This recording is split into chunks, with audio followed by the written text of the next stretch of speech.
Srimad Bhagavatam Canto 11, chapter 22, verse 39 we are starting today.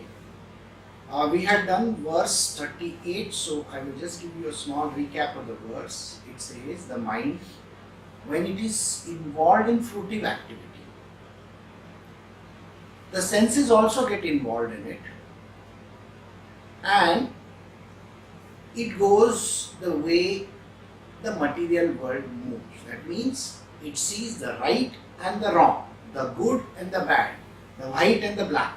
So we transform our thoughts, our actions and our deeds into something that is good and something that is bad. This in turn terminates into what is called as a constructive action. It is called a fruitive action. When the fruitive action happens and the mind gets involved in it, because you use the mind for understanding the right and the wrong. The moment you use your mind, it transforms into a karma. The karma is something which you need to pay back. It's a payback.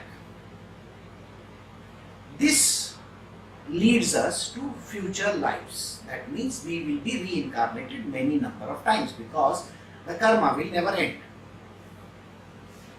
The reason why you need a guru is because there has to be somebody who can guide us into getting out of this cycle of life and death. It is, we will be reborn again. Somebody who has to guide us through that. So now we are going to do Srimad Bhagavatam Canto 11, chapter 22, part 2. The verse is 39. Elements of material creation is the chapter. This is a dialogue between Uddhava and Sri Krishna. Sri Krishna is answering Uddhava. Verse 39. When the living entity passes from the present body to the next body, which is created by his own karma, he becomes absorbed in the pleasurable and the painful sensation of the new body and completely forgets the experience of the previous body. This total forgetfulness of one's previous material identity, which comes about for one reason or another, is called death. I will read the verse slowly once again, so you get an understanding. It's very simple English.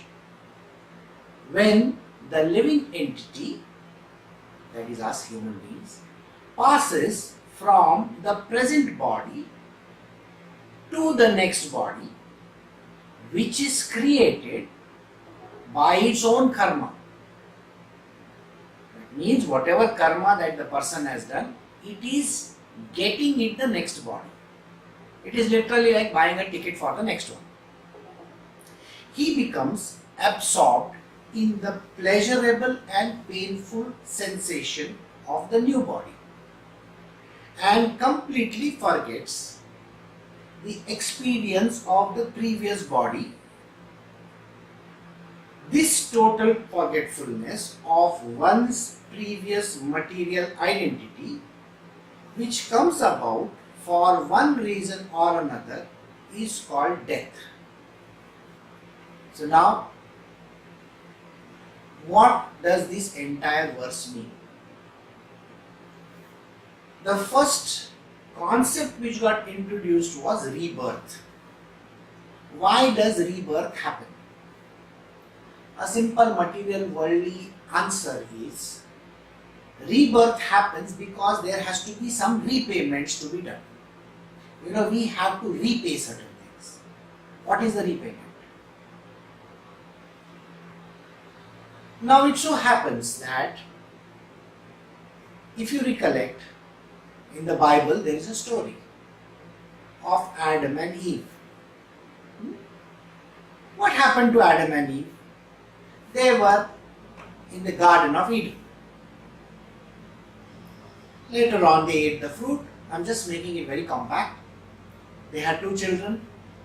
One was Cain, one was Abel. And Abel got killed.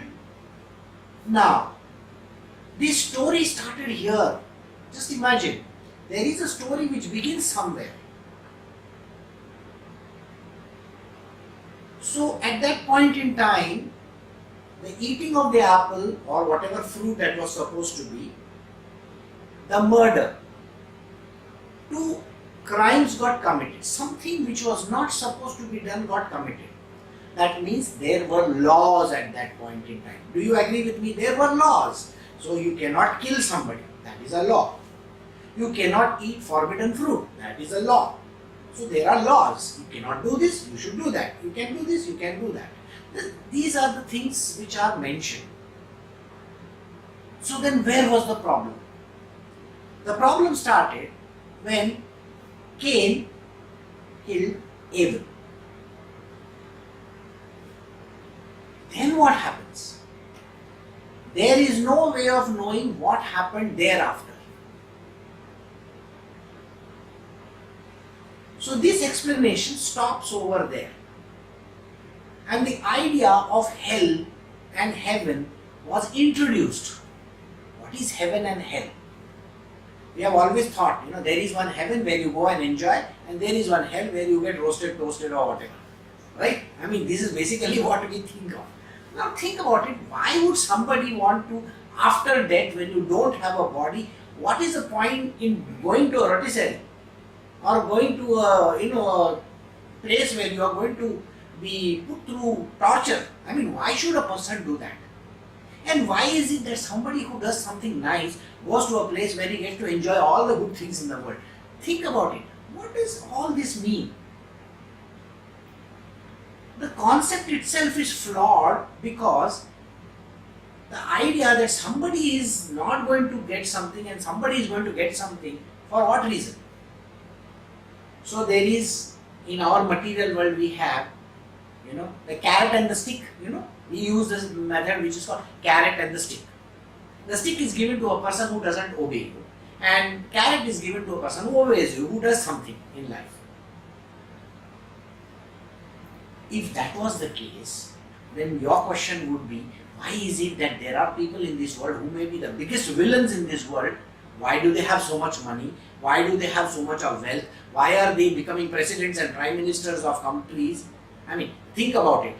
If these guys are one of the worst characters on earth, then why are they becoming actors, great directors, producers, this, that, presidents, prime ministers? Why should they get it? If the law of this world states that a person who is bad should not be doing all these things. Yes, this law is completely out of sync with our way of understanding. Logic doesn't prevail over here. So what is logic in this? What is logically going to happen? Logically, if you are the God Almighty, then the one thing which you will do is you will punish these guys who are doing something wrong, isn't it? But how do you do that? So you introduce a concept called hell. Think about it. There is this man who has made so many movies, or there is this man who has minted money on earth, and he should be going to hell. Why? Because he did something wrong. But you want justice on this earth, isn't it? Every human being will say, I want justice on this earth. Why should I bother about some hell somewhere? I don't even know whether hell exists or no. Isn't that the truth? You want justice here on earth, isn't it? And that is where the concept of rebirth came into the picture. Rebirth comes because you want justice. Man says, logically, I think I deserve justice. And what is the justice? If I am poor and my brother, who is a villainous character, is a rich man, where is the justice? If Cain is such a villainous character that he killed his brother, where is the justice? So the justice will only happen if the roles are reversed. The roles are reversed, isn't it? And that role reversal can only happen in some other life. Think. I want you to think logically. If there is Cain and there is Abel, and this person kills another person, that is, Cain kills Abel, there has to be rebirth for repayment, isn't it? So in some life, both of them will be standing in front of each other, then this person will have to kill this person. Then only there is an equalization. You should understand that the scales of justice will only get equal when that happens. This is not a story of Merchant of Venice, by the way. A Merchant of Venice, I'm sure you know, those who have read Shakespeare will understand, Merchant of Venice was the story where this particular person, Shylock, asked for something which is not right. And there has to be justice given. And justice, that means you have to be absolutely just. That is where the concept of rebirth came into the picture. So Krishna is saying, when this man translates his life from one life to another, that means he goes from one place to another, transmigration, then this thing happens. When the living entity passes from the present body to the next body. Now, let us say in this body, man has done a lot of good things, a lot of nice stuff. He has donated to charity, he has helped the poor people, he has given, a lot of social service, that means he has served the society, he has been very nice to his wife, his children, everybody around. He's been a genuine person. He was genuinely kind, compassionate, loving. Now this person needs to be rewarded, isn't it? You better have some reward for him. Otherwise he dies of cancer or something like that. Would you say that is a reward? No, you would say, oh my God, this person doesn't deserve to die like this. Why did he die like cancer, with cancer? Or maybe he meets with an accident and it's a very violent kind of a scene. Maybe he gets shot down in some place. So at that point in time you will say, why did that happen? So Krishna says, this person deserves to enjoy in his future life somewhere. So now, translation of that. So in the next life or some other life of his, he gets to get all kinds of things which are pleasurable. Things which will give him pleasures, things which will help him. Now, take a reverse case. There is a person who has been literally a very bad person. He has done all the wrong things in this world. He has cheated, he has killed, the drug dealers kind of thing, whatever. He was a villainous character. So you say that this person needs to suffer. So in some life of his, he will have to come back and he will have to go through painful sensations. Now I want you to think very carefully. Think, absolutely focus over here. Have you seen that there are people who literally go through a terrible phase in their life? Maybe they are suffering very badly from birth.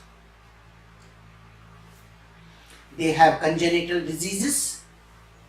Congenital. Maybe there's a problem of the heart. Maybe they don't have legs. They don't have hands. I don't know. Some kind of a problem is there. Maybe they are not mentally stable. Maybe they are born autistic. And the question in your mind is, I had a baby and this baby should have been perfect. But why is that baby autistic? Why is he paraplegic? Why are these problems to that child? Does this answer you? There is something which that person might have done in some life of his. Maybe the person was born with legs which are terrible. Maybe he is lame. I would like you to think what this person could have done in some life of his. Maybe he has run his car over somebody's leg. It could be the case, isn't it? Definitely it could be this case. Or that person might have raped somebody or killed somebody or done something terrible. You know the story which is there where the man had kept 2 women or 3 women in one place for many, many years. I'm sure you have heard that story. What does that person deserve? You think sending him into some jail somewhere is going to help? No. And man has got old, and what kind of a torture or something can recoup the whole thing? It won't. This is something which has to be equalized. Now you will understand why is it that some people have to suffer from the beginning or somewhere in the middle or somewhere in the end. It is programmed in them. Or some people are enjoying their life. There are people who are there in that Forbes and Fortune 100s and 500 list. There are people who are enjoying. And they have got money from the moment they are born. I'm sure you know those great rich people in this world also who were born with the silver spoon in their mouth. That is what they say, no? Or they are the princes and the princesses. Isn't it? The prince and the princesses. There are so many people in this world. Now, you will wonder, Prince Andrew and so many other princes are there. And Lady Diana, she died a violent death. But how is it that they were enjoying their life? They had so much of money, they had so much of fame. There were, people following them with their cameras. Why was it so? Or there are people, those who become very famous actors. Children who are born and who are from the day one, they are enjoying their life. Some people get admission in colleges just like that. Whereas there are people who suffer very badly, they don't get admissions. They have to work really very hard. Some people get their spouses which are terrible. And some people who get spouses who are very loving. So did you understand why this happens? When the living entity passes from the present body to the next one, which is created by his own karma, karma is the past actions, he becomes absorbed in the pleasurable and the painful sensations of the new body and completely forgets the experience of the previous body. Now, I want you to think about this person who may be a billionaire. Do you think he is going to remember what he did in his last life? Nobody remembers, isn't it? Or somebody who is suffering very badly. Now, suppose you have a child. Now, there are lots of people in this world. There is this lady called Bree. Now she is looking after all those old people, right? Those who are dying. Now she is sitting next to them and their family has deserted them. Nobody is there to take care of these old people who are dying or the young ones who are suffering. Then what happens? Think. Isn't it what they might have done to somebody in their past life? If there is a son who has not taken care of his parents, or the parents have not taken care of their children, what is the thing that you would do for such a person to get the judgment? You should give justice, And when you have to give justice, what is it that you will do? You will reverse the roles out, isn't it? If you are God Almighty, don't you think you will reverse the roles out? You will make the parents into that son and the son into the parents and make the whole thing equal? That's exactly how it works. But when the person is going through his pain or pleasure, he doesn't remember his past life. Okay? The memory doesn't exist. This total forgetfulness of one's previous material identity, which comes about for one reason or another, is called death. Why is it called death? If you were to remember, you know how big a trouble you would be in? Suppose you were to remember what happened in the previous lives. You could get into very big trouble. There is one story which I tell you all. I am going to repeat the story here once again. This is a story from the Mahabharata.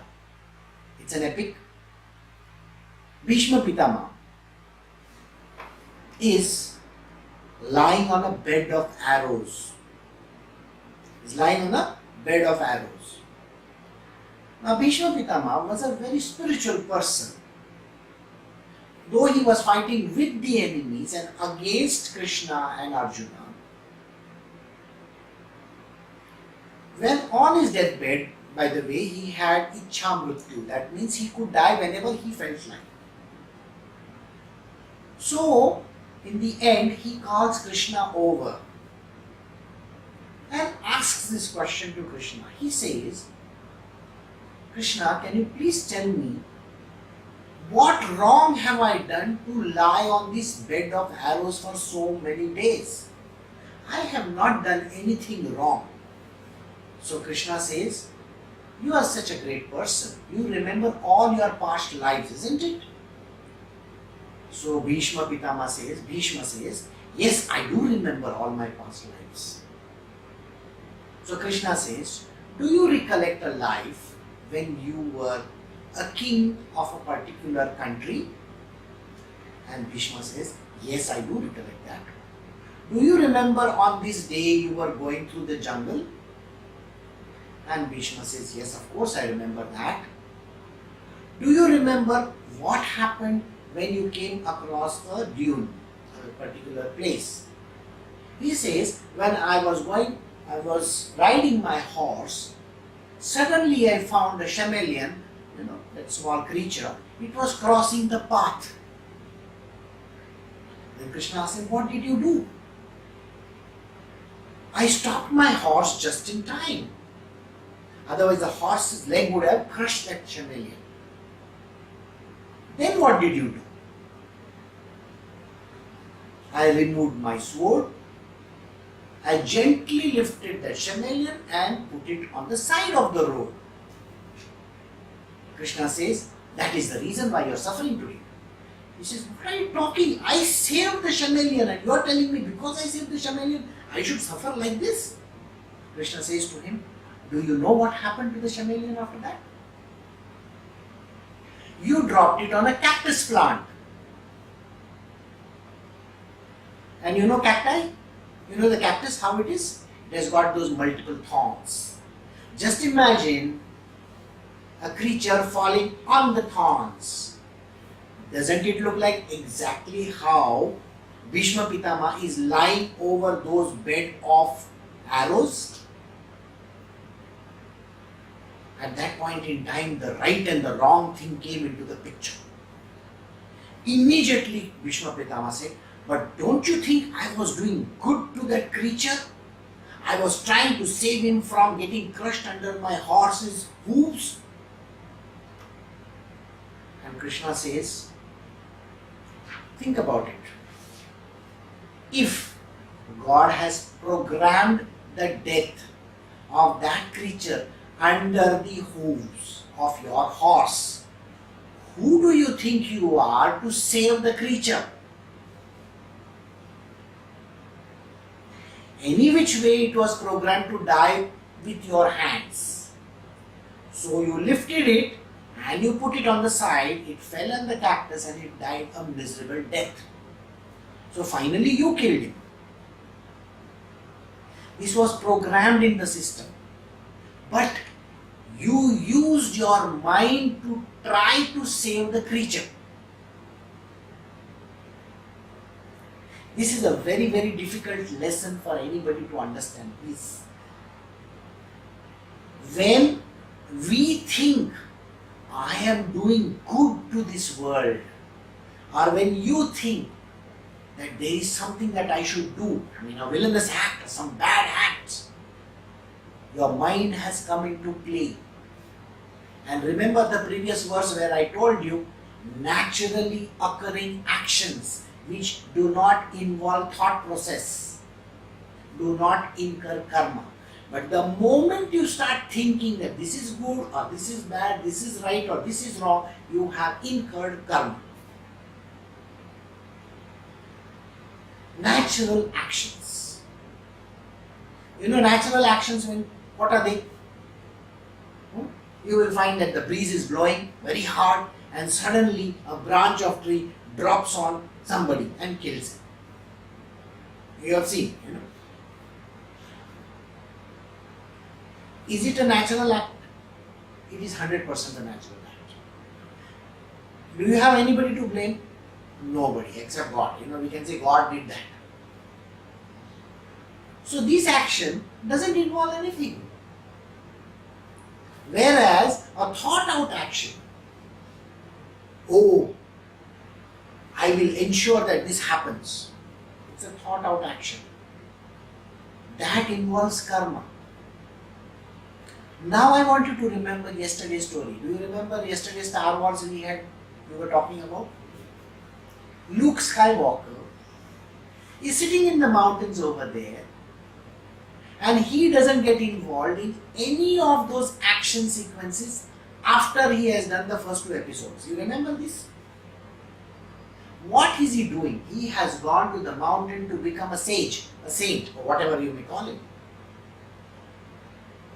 Even if the actions are happening, he is not involved in the actions. The Death Star, so many other things happening. You remember all those episodes after that? He doesn't get involved in any of those. The sage, a person who is spiritual in nature, doesn't involve himself in any action whatsoever. He is not distinguishing this action between the right and the wrong or the good and the bad, because his mind is non-existent. Did you get the whole link of it? When you think of an action, the mind has come into play. We did this yesterday. I told you how you give birth to the mind and karma and action. Isn't it? The moment you think of something, the moment you put the material activity, you are doing some material action. See, I'm sure, I'm trying to explain this in a very slow and a steady manner. I hope you understand this. Materially, I am doing some action. In this material world, some action that I perform, this action culminates into some fruits. Fruits means something comes out of it, good or bad. This good or bad, when I think of it as good or when I think of it as bad, I am categorizing it. There is a category which I am putting, right and the wrong and the good and the bad. And the moment I do this categorization, my mind has come into play. So you give birth to the mind if you think about this fruitive action. Bhagavad Gita says, if you involve any action and think of the fruit, you are involved in a karma. Explanation? I am writing my examination so that I can come first and I can get admitted into Harvard. You have already thought of it. Are you not focused on the fruit then? One example. Second example. In this world there are lots of people, they say, my wife, or the husband and the wife together, they are not having children. So every time they will say, I am trying for a baby. Have you heard this? When somebody says, I am trying for a baby, are they not bothered about the fruit? The fruit is the fruit of the loom. We say that, the child. So the moment you are focused on the end result, you have committed a karma.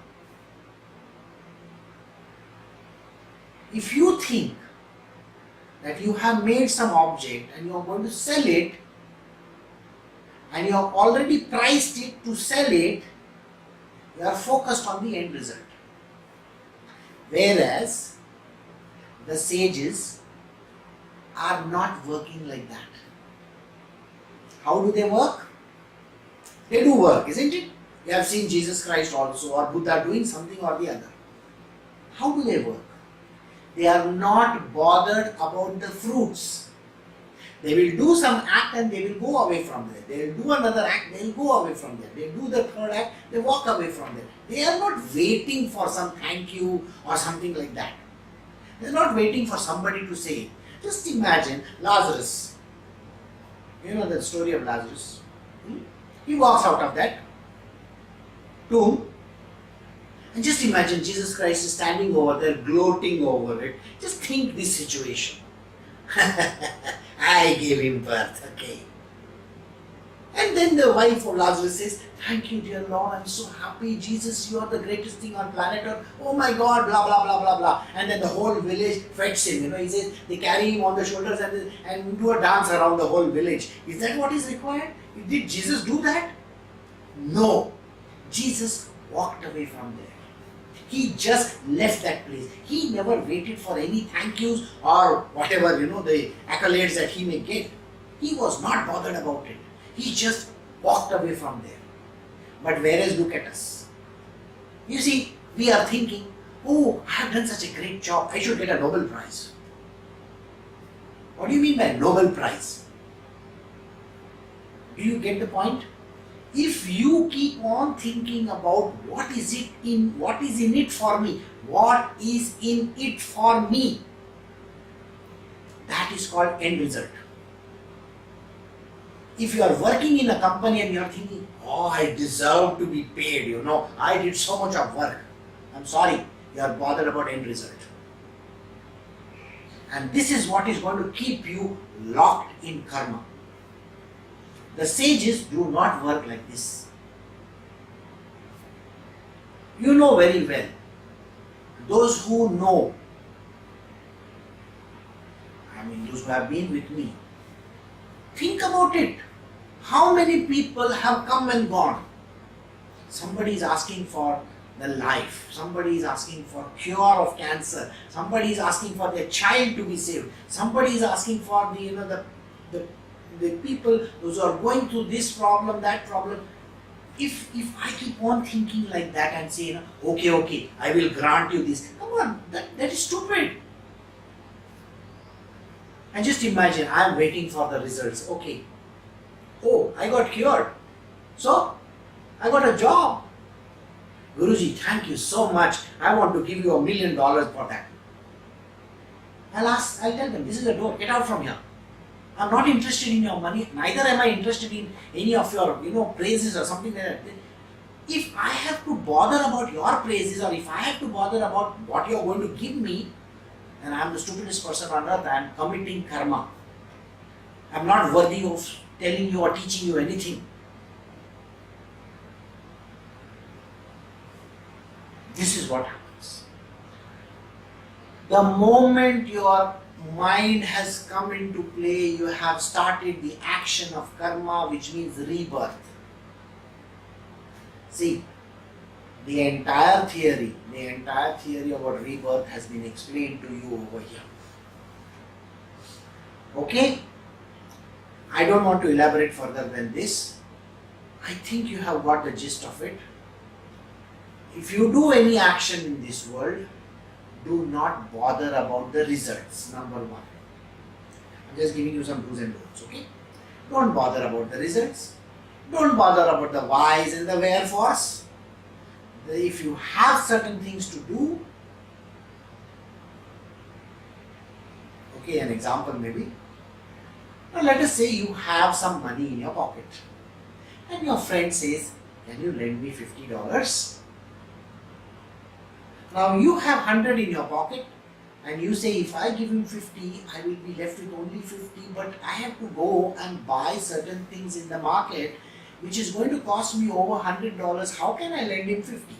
So you say to your friend, I'm sorry, I don't have. You have already performed the karma. You have denied the person $50. Okay? Second scenario. The person is asking for $50. You immediately put your hand in your pocket and give him the money. And you say next time when you are returning it back, you have to give me 100. Oh, you are already bothered about the result, is it? That means you want return on investment. $50 gets converted into 100. Is that so? So this is not a done thing. That is also karma. Third scenario. The person is asking you for money. You put your hand in your pocket, you give him 50. You are not even waiting to say that you should return it to him. You got it back. You are not bothered about getting it back. And you just walk away from there. Hi, bye, and go away from there. You don't even think about that situation. You just do it because it has to be done. All the mothers over here will understand this very clearly. You do this action with your child. You are not bothered that the child is going to repay you back anything, isn't it? So a mother does these kind of actions which do not require reinvestment, getting it back. No repayment required over here. The mother feeds the child. She's not going to say, oh, you got to pay for the milk that I gave you. The mother doesn't say those kind of words. Then why, as a human being today, are you asking for things like this? This is something which you should not do. If you really don't want to come back to life again and again and again and, make a miserable life of yours, then you need to cut it short over there. Don't expect anything out of a person. If you have done some good, kind act, do not expect return on investment for that. Don't say, you need to repay it back in the future by being kind to me. If you are given some place, a person to stay somewhere, don't say to that person, you got to give me when I come back. No. Recently I met a person and we were just talking. This person said, I am from Jaipur. So, we may come to Jaipur. The thought occurred to him, oh, I don't have such a big place. I have a small place, but you can come and just let us inform us when you are coming. I immediately told him, I'm sorry, if I travel, I do not travel and I stay with people. If need be, I will stay in a hotel or some such place. I'm not going to trouble you by staying at your place. But if you give me that place on your own, not bothering about your discomfort, then you have performed what we call as nishkam karma. Now I have introduced another concept called nishkam karma. What does nishkam karma mean? Nishkam karma means an action which does not have fruiting results. What did I say? You perform an action not bothering about any results. Got it? So, you do it just like that, JLT. You say, no, JLT, aisa hi kar diya. What do you mean by just like that? You do it without any expectations, without any results, without any get backs, getting it back. No discount coupons. Okay? Otherwise, we are bothered about discounts, isn't it? We are bothered about a lot of things. I have paid the entire full money, I should get something in return. You wait for the gifts, isn't it?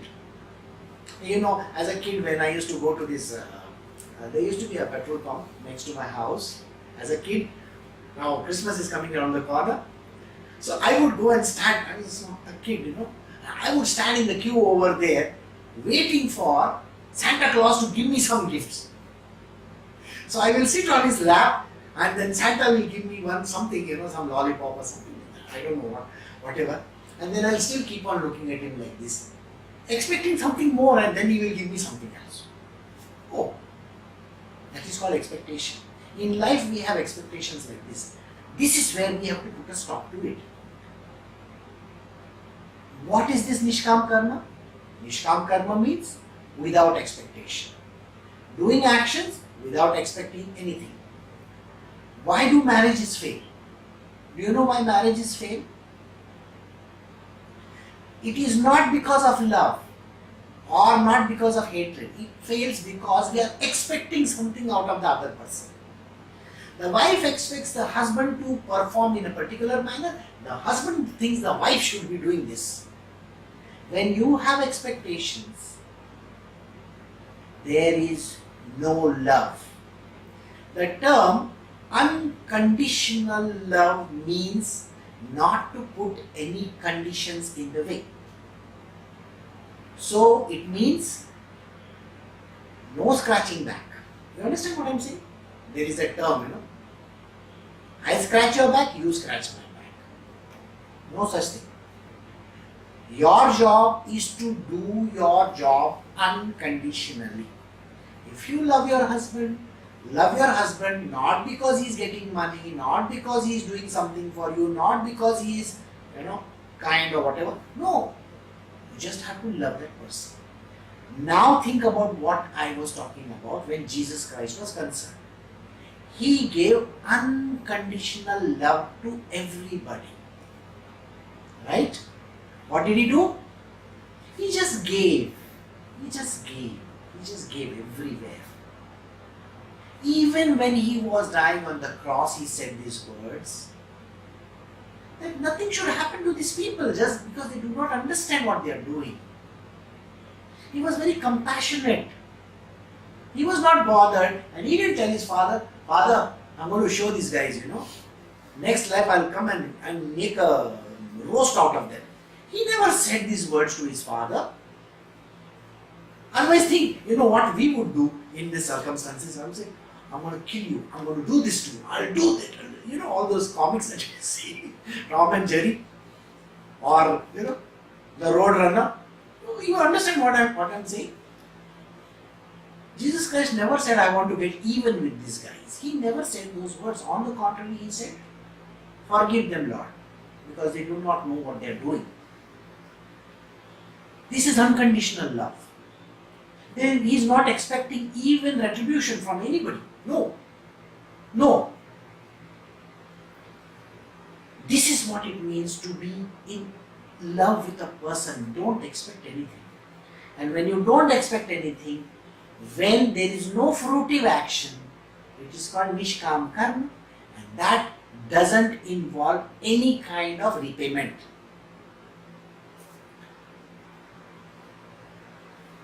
If I have to market my courses, just think about it, Yesterday I told you I was watching something. This gentleman charges for 5 days $5,000.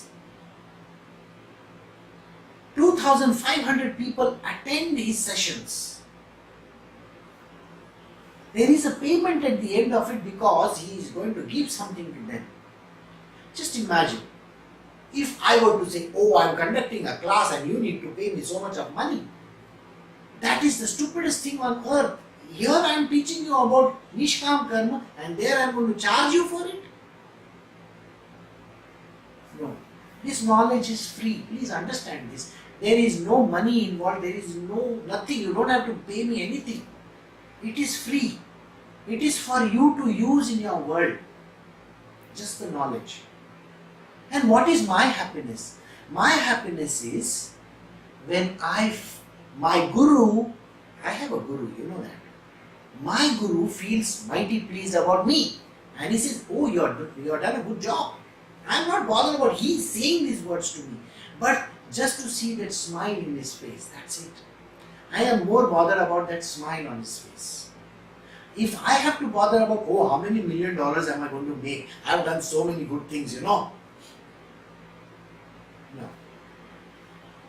This is not what is required. So this verse is important from this point of view. Do not get involved in any fruitive activity. If you are involved in an action, do not expect anything out of it. Just do it.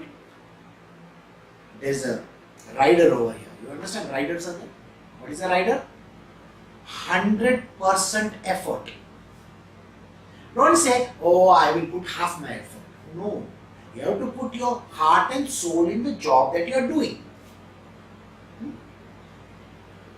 How many people over here have attended my satsangs every now and then, Tell me something.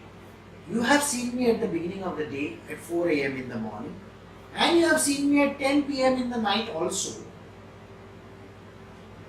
Do you see me talking vigorously in the morning or during the day or in the night?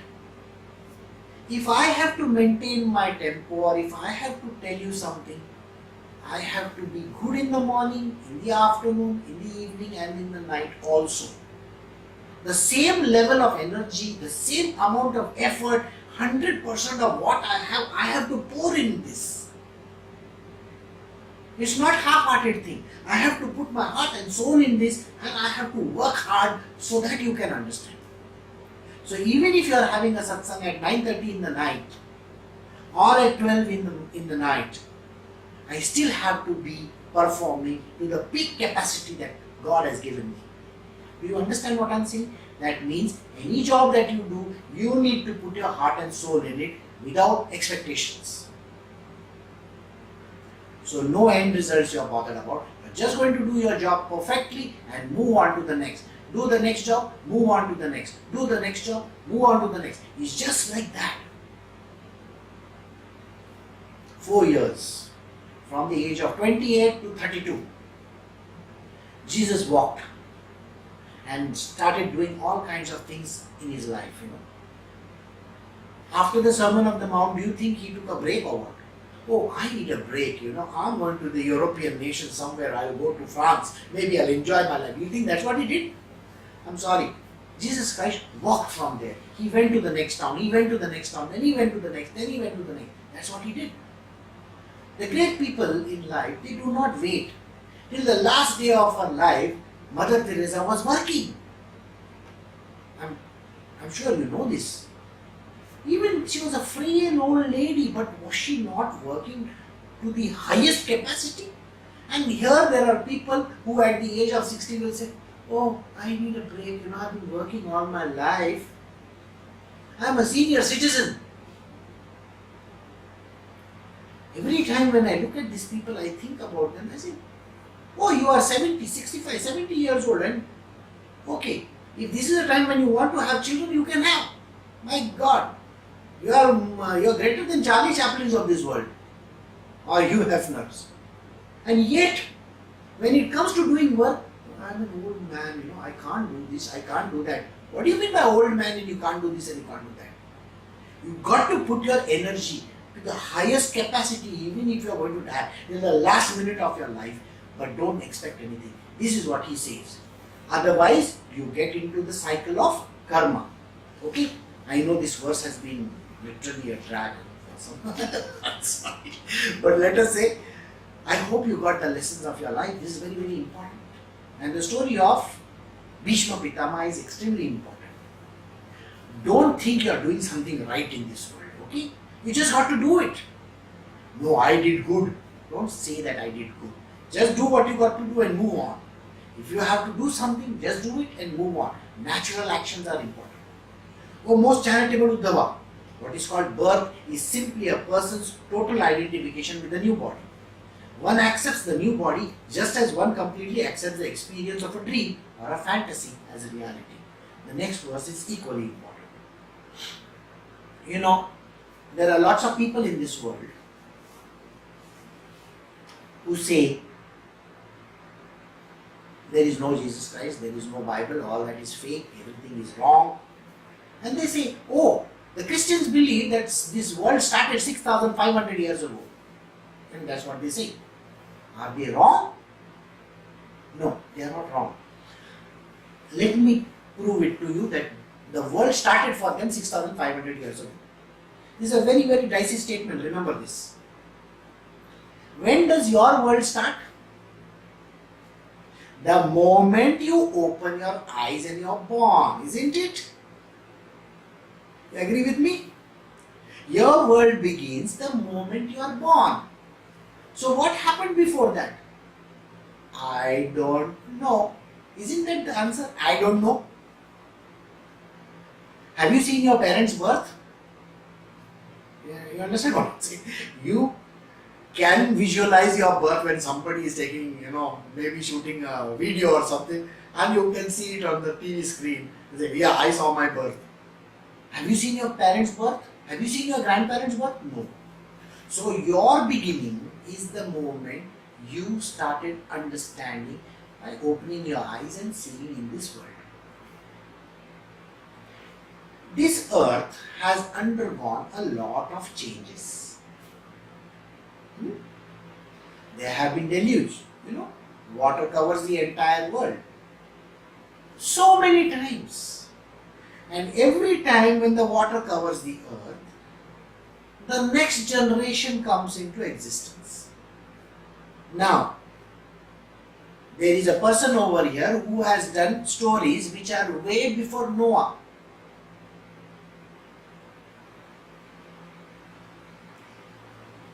We are doing books where Noah's story is repeated multiple times. Vito can tell you that. In this Bible, which we are doing, which I am doing with him, the same story is repeated n number of times. That means what has happened? The earth has been inundated many times. And every time when a new generation has come into existence, it takes its birth at the time when they started the whole thing. So, when Bible says it is 6,500 years old, they are right about it. It is after a deluge something has come about. And every time when there is a new beginning, that should be taken as the day of beginning, isn't it? Whenever the whole thing starts once again. So, there have been numerous people just like Noah. This is one answer. And it is written in a book. But it is not understood. Second concept which is people in this world think that there are gods. In India, in our country, we say 33 crores, that is 330 million gods are there. And this is say, oh my God, what kind of country is there? 330 million gods are there, your people are going nuts, Another very beautiful book says about Sophia. About the creation of this God, Yahweh or Jehovah, whatever you want to call him, Yahweh. He was born to Sophia. And Sophia and her entire kith and kin comes from a domain which is called the godly domain, or what we say as the deities. And this deification, this in-between layer, are called small gods. The G is written as small g. And the Father in heaven is written as capital God. So, in the Christian books also, there is this theory which is mentioned. They are called aeons and archons. So why do we say that they are wrong or we are right, or we are wrong and they are right? We don't have to do that, because every religion says the same thing. People really don't know about it, and because they don't know anything about it, that is why they keep on talking nonsense. So any person who says 6,500 years ago the person came into being, the earth came into being, they are right from their point of view, because they can only say when they began. Okay? And there are various these kind of epochs across the board. So though the earth is billions of years old, it does not matter.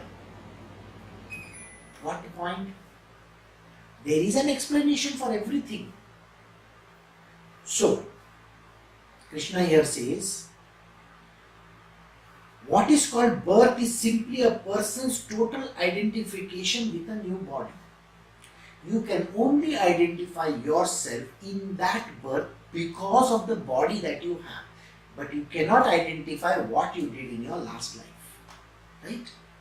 So if anybody says, was Jesus born again and again? 100%.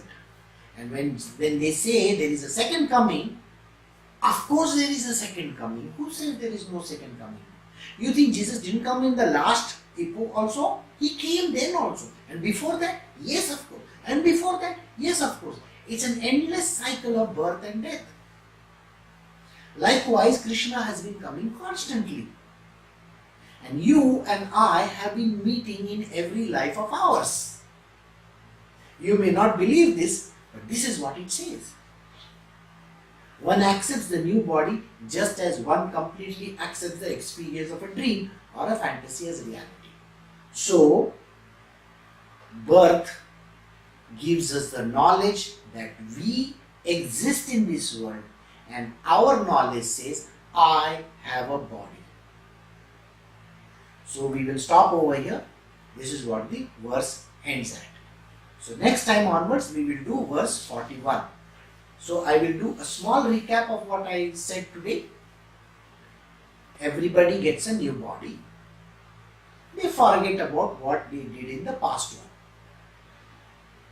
In the new body they have to go through a certain karma. Certain actions have to be performed. The body undergoes pain, pleasure, and various other things.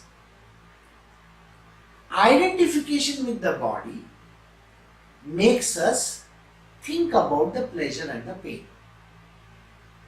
This in turn tells us about actions which are motivated by end results. We are bothered about end results. The moment you are bothered about end results, you create a new karma. The new karma in turn gives you further births because you have to repay that karma. And this identification with the body gives us the cycle of birth and death. This is the synopsis of what we did today.